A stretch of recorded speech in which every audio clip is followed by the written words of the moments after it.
Assalomu alaykum aziz yurtdoshlar. Mana balzam ichib, manda natija berganini sizlarga aytmoqchiman xursandligimdan. Manda to'yimga 1 yil bo'lib qoldi. O'sha to'ydan keyin o'ziga tushsam, manda follikullarni kista chiqarib berdi. Chap o'ng tuxumdonlarimda shamollash bor ekan. O'ziga tushdim 8 oy, 9 oy deganda ham manda kista chiqarib beraverdi.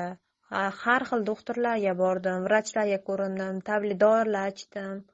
Kola oldim, bo'lmadi. Balzam tavsiya qildilar, balzam ichdim. Bir kurs balzam ichib, o'ziga tushsam, manda o'zi kista qolmabdi. Orada 1 oy dam olib, men уже homiladorlikka tayyorgarlik ko'ryapti turdim. Homilani rejalashtirdik. Men homilador bo'ldim. 10 oyda homilador bo'ldim. Men juda ham xursandman. Sizlar ham olib ichinglar. Haqiqatdan ham natija zo'r ekan.